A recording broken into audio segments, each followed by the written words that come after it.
If you didn't hear about it, if you've somehow been in a bubble and not been paying attention, Russell Wilson will not be unemployed anymore. Russ has agreed to terms on a contract late Sunday night with the Seattle Seahawks rival from back. Well, I guess they played in the Super Bowl against each other, but he wasn't part of that, so I guess maybe not a rival. But Russell Wilson is going to the Pittsburgh Steelers.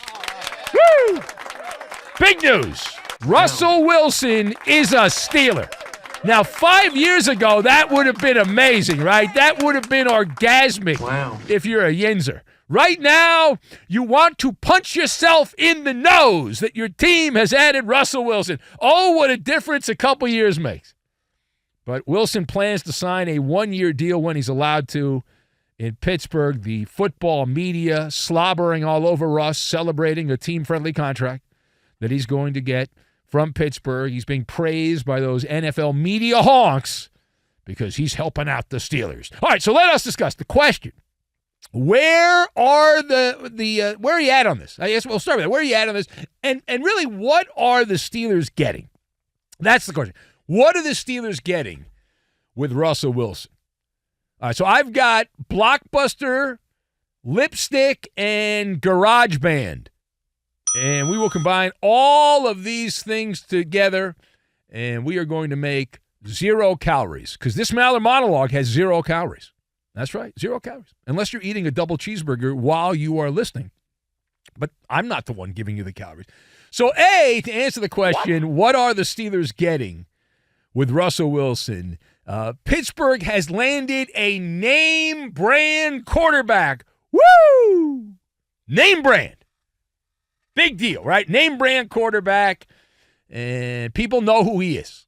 I've mentioned in previous episodes of the show that my inbox and the social media feedback I've gotten from people like yourself that listen to the show has been pro-Russ. That's the guy people want. Russell Wilson, of all the available quarterbacks, that's the guy. Russell Wilson.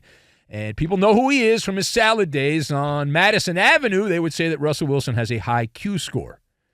Unfortunately, we live in modern times. We don't live 5 years ago in the past. Russell Wilson has been a shell of what he had been in Seattle back in the day. This is Blockbuster Video coming to Pittsburgh when everyone's using Netflix. That's what Russell Wilson is, right? You want to fly and you'd like to fly JetBlue. This is Pan Am. That's Russell Wilson. He's Pan Am at this point there. Now, is this a good fit for us? I would say from Russell Wilson's perspective, you could not have hoped to go to a better location than Pittsburgh. Not that I believe it's going to work out, but if you say, hey, you're Russell Wilson, a year ago, you suck, you've got cooties, nobody wants you, you're going to be the quarterback, and most likely the starter in Pittsburgh. They're going to claim it's going to be a battle in training camp, but the assumption is that Russ will be starting the year as the quarterback,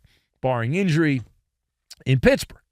So you look at this and you're like, okay, from Russ's perspective, is this a good fit? Yes, but in terms of the Steelers side of things, the answer is no. Right? If I'm asking for Pittsburgh, how are they looking at this? The answer is no, because you've got a chronic underachiever here, and just kind of wrap that, put a bow on that. The last 5 years, Russell Wilson has been the biggest underperformer of any quarterback in the NFL. It's not my opinion. That is a fact. He is the worst against the spread. That's a great indicator. The gambling market, a great indicator. How do you do against the spread? Do you live up to expectations? Do you live down to expectations? And Russ has been the worst last 5 years of every qualified quarterback. Nobody has been worse than Russell Wilson. And the mother of all stats, which we used last week in a Who Am I game question, and I don't know how you work around this. In Denver, Sean Payton thought so little of Mr. Unlimited Russell Wilson that Russ attempted 27% of his passes behind the line of scrimmage. 27% of his passes were behind the line. That sounds like a lot, right? That sounds like a lot, over 25%, 27%. Turns out that they have the data that goes back to 2005 on that, and that is the worst. Out of any quarterback, again, qualified, 27% of their passes behind the line of scrimmage. That's Russell Wilson last year. And as for the team-friendly deal, is this something to be celebrated, that Russ is giving a team-friendly deal? Because there's a lot of sports writers who cover the NFL that have knee pads on right now for Russ, celebrating this, that they're giving him the Manny and the Petty. They're like a high school kid in Kentucky sucking toes, right? I mean, it's just, what are you doing? Right? Like, what are you doing? Seriously. But here's the thing. The answer is no. Because last I checked, this is not an act of charity. Russ is getting 38 million dead presidents from the Broncos for his performance on the contract. And who else was going to pay Russ more than the bare minimum? There's no one. There's no one that was going to pay him more than the minimum, so this is what he could get. Now, more interesting is what slogan is Russell Wilson going to cook up in Pittsburgh? He had in Seattle, it was Let Russ Cook. In Denver, it was Let's Ride. So what's he going to do in Pittsburgh? Is it going to be Russ's Cooked Ride? Is something like that? You might kind of intertwine all of them together? Got to come up with a slogan.